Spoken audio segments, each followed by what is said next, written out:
جیسے ہی جناب سلمان فارسی نے کہا کہ یا رسول اللہ میں ہمیشہ روزہ رکھتا ہوں، تمام شب عبادت کرتا ہوں اور کبھی سوتا نہیں جب تک کہ قرآن مجید ختم نہ کر لوں۔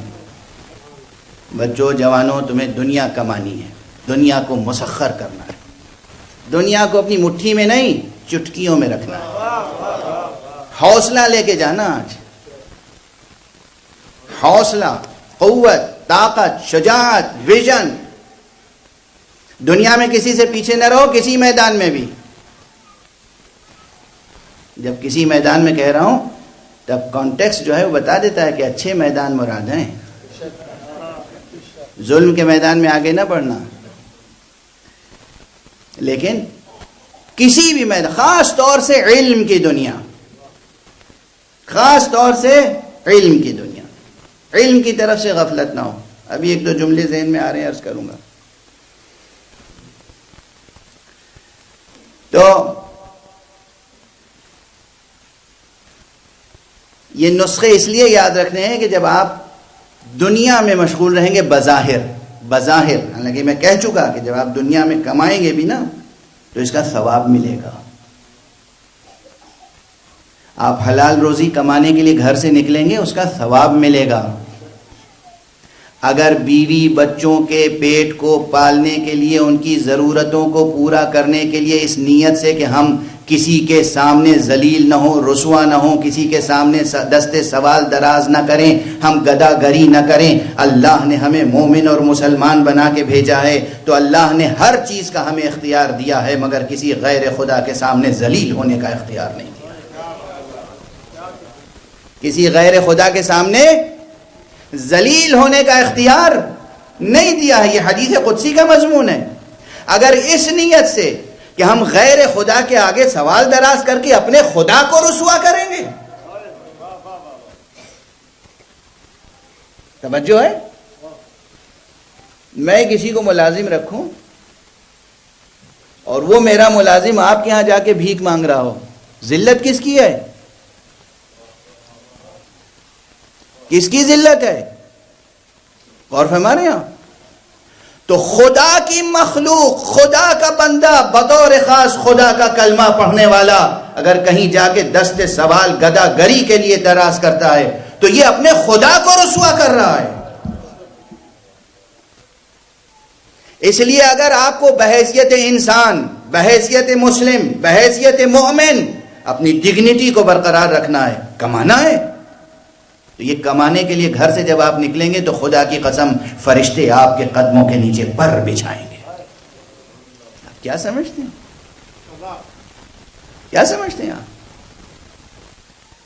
یہ نہ سوچ کے گھر سے نکلا کیجئے کہ ہم گھر، اللہ چھوٹ گیا گھر میں، اللہ چھوٹ گیا مسجد میں، مولا چھوٹ گئے امام باڑے میں۔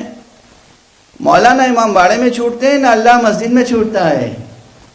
اللہ ہر جگہ آپ کے ساتھ ساتھ ہے، بس اللہ وہاں چھوٹ جاتا ہے جہاں نیت میں کھوٹ آ جاتی ہے۔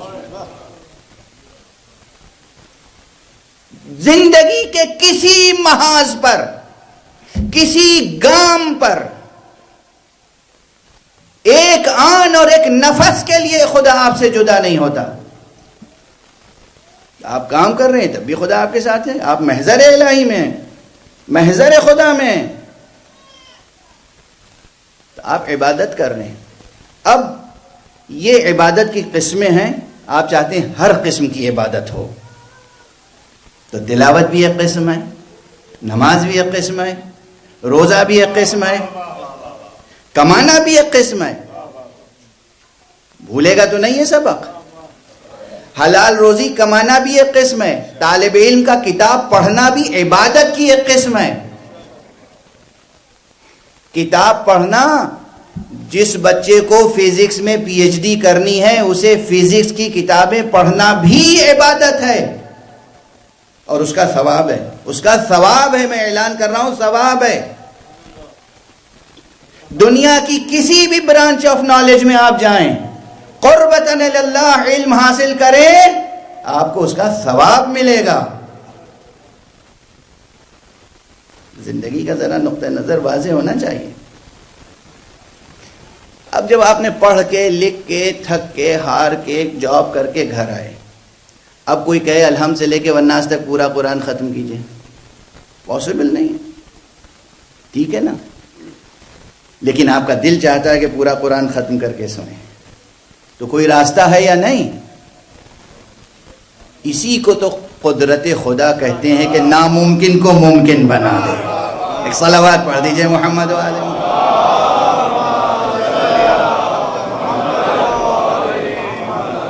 اسی کو تو قدرت خدا کہتے ہیں نا کہ ناممکن کو ممکن بنا دے۔ تو اب دیکھیے یہ چھوٹے چھوٹے جملے بہت سی جگہوں پہ کام آئیں گے۔ اب کوئی صاحب اعتراض کرنا چاہیں گے کہ صاحب آپ نے علم کلام نہیں پڑھا، حکمت نہیں پڑھی، فلسفہ نہیں پڑھا، ناممکن تو ممکن ہو ہی نہیں سکتا ہے۔ اب ان کو کہیں اور جواب دے دوں گا، سخن شناس نئی دلبرا خطا انجاست۔ بہرحال تو جناب سلمان فارسی کی اس روایت میں ان سب کا جواب مل جائے گا۔ جب لوگوں نے اعتراض کیا، اعتراض بھی کیا کیا، یا رسول اللہ یہ سلمان فارسی عجیب باتیں کر رہے ہیں، ہم نے اکثر دن میں انہیں کھاتے دیکھا ہے، اکثر راتوں کو سوتے دیکھا ہے، قرآن بھی بہت کم پڑھتے ہوئے دیکھا ہے، اور یہ اتنا بڑا دعویٰ کر رہے ہیں آپ کے سامنے۔ تو کہا جاتا ہے، بعض حضرات نے لکھا ہے کہ حضور نے فرمایا تم میں سے کون ہے لقمان جیسی عقل رکھنے والا جو سلمان کو سمجھ سکے؟ اور فرمایا سلمان ذرا تم ہی اپنی بات سمجھاؤ۔ جناب سلمان فارسی کہتے ہیں یا رسول اللہ آپ کی ہر بات پر مجھے یقین ہے، ایمان ہے۔ آپ نے فرمایا تھا جو شخص ہر مہینے میں 3 روزے رکھ لے، شروع میں، وسط میں، آخر میں، اللہ سبحانہ و تعالیٰ اسے پورے مہینے میں روزہ رکھنے کا ثواب دیتا ہے۔ جب سے آپ سے سنا ہے میں اس پہ عمل کرتا ہوں، اس کے معنی میں ہمیشہ روزہ رکھتا ہوں۔ آپ نے فرمایا تھا کہ جو شخص وضو کر کے سوئے رات بھر اسے نماز پڑھنے کا، عبادت کرنے کا ثواب ملتا ہے۔ جب سے آپ سے سنا ہے میں اس پر کاربند ہوں، پابند ہوں، اس لیے میں وضو کر کے سوتا ہوں، مجھے یقین ہے رات بھر عبادت کرتا ہوں۔ یا رسول اللہ آپ سے میں نے سنا ہے، آپ نے فرمایا ہے کہ جو شخص 3 مرتبہ قل ہو اللہ کا سورہ پڑھ لے اللہ اسے پورا قرآن ختم کرنے کا ثواب عطا کرتا ہے۔ جب سے آپ سے سنا ہے میں اس پہ عمل کرتا ہوں، اس لیے کہہ رہا ہوں قرآن ختم کیے بغیر نہیں سوتا۔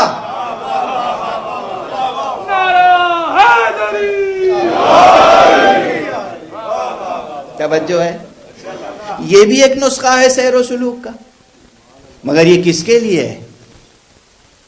یہ اس بلند نفس انسان کے لیے ہے جس کے ہاں سب سے پہلے تو یقین ہو مصطفیٰ پر، اور علم کا پایہ اتنا بلند ہو کہ اس کا موازنہ لقمان سے کیا جا سکے۔ صلوات پڑھ دیجئے محمد و آل محمد۔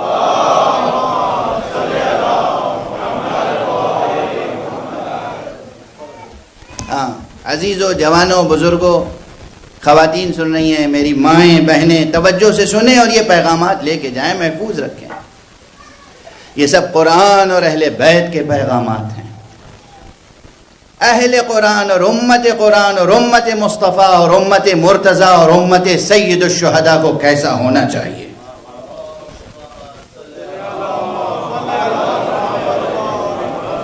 بھائی ایک بلندر ہم آہنگ صلوات بھیج دیں۔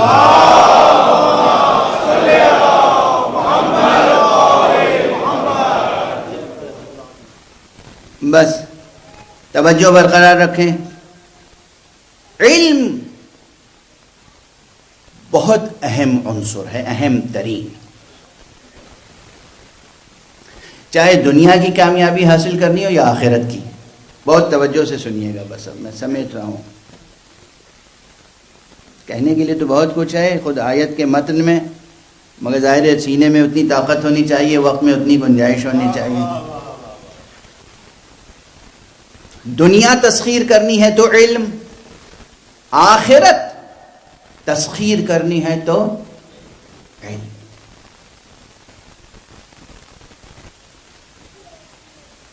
اور جب تک علم نہیں ہوگا معرفت نہیں ہوگی، جب تک معرفت نہیں ہوگی محبت نہیں ہوگی.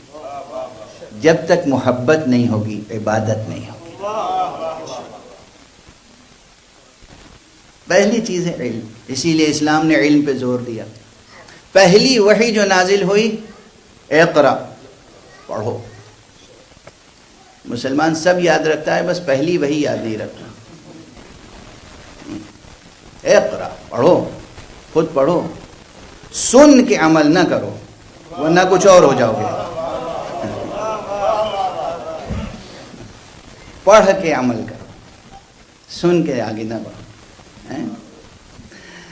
تو اقرا پہلی وحی ہے. حضور کا اور ارشاد، ارے مسلمانوں سے تو کہا ہی ہے حضور نے، طلب العلم فریضۃ علی کل مسلم، ہر مسلمان پر، یعنی ہر مسلمان مرد اور عورت پر علم حاصل کرنا واجب ہے، فریضہ ہے. خود اس چیز کی اہمیت یہ ہے کہ اس اللہ نے جس نے اپنے نبی کو خود پڑھا لکھا کر تربیت کر کے بھیجا تھا، پھر بھی نبی کو جو دعا سکھائی تو یہ سکھائی، قل رب زدنی علما. اے نبی آپ فرماتے رہا کریں پروردگار میرے علم میں اضافہ کر. اللہ اکبر، اللہ اکبر، اللہ اکبر. بچوں کو یاد رہے گی یہ بات. علم وہ جوہر نفیس ہے. لوگ جب جاب میں لگ جاتے ہیں تو کہتے ہیں اب کیا پڑھیں، کیسے پڑھیں.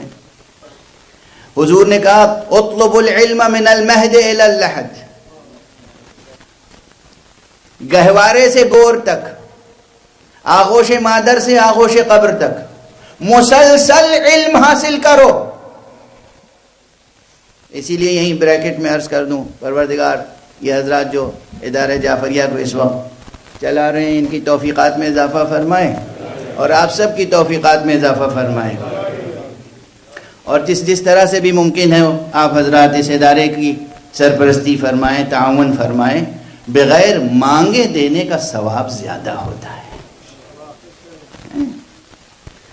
اور یہ یاد رکھیے کہ میں نے جو گزارش کی ہے ان حضرات سے وہ یہ ہے کہ یہ جو سنڈے اسکول ہوتا ہے، بچے آتے ہیں تو بچوں کی کلاس کے ساتھ بڑوں کی کلاس بھی شروع ہو جائے.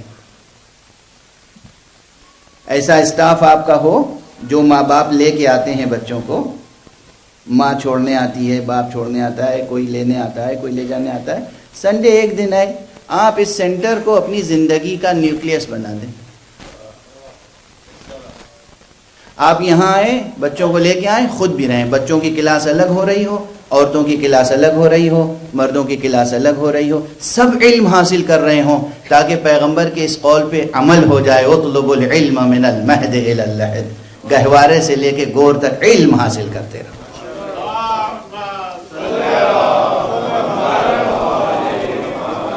علم حاصل کرتے رہو مسلسل. اب مجھے جہاں تک یاد آ رہا ہے، جناب عسکری تقوی صاحب سامنے تشریف فرمائیں، مجھے اگر غلط یاد نہیں ہے تو کسی زمانے میں ایجوکیشن منسٹر بھی تھے یا ایجوکیشن منسٹری میں تھے یہ پاکستان میں. تو یہ خود ایجوکیشن منسٹر رہ چکے ہوں گے، مگر کیا یہ دعویٰ کر سکتے ہیں کہ اب انہیں علم حاصل کرنے کی ضرورت نہیں ہے؟ خود ان کو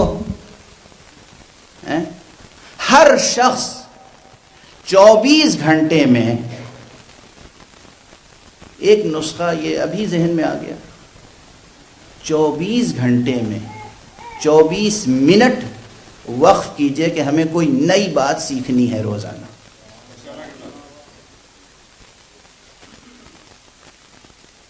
کوئی نئی بات سیکھے بغیر ہم سوئیں گے نہیں، یا کوئی نئی بات سیکھے بغیر ہم کام شروع نہیں کریں گے. 24 گھنٹے میں 24 منٹ بس. تو حضور کے ارشاد پر عمل ہوتا رہے گا روزانہ. اب ذرا ایک جو واقعہ میں نقل کرنا چاہ رہا ہوں وہ نقل کر دوں.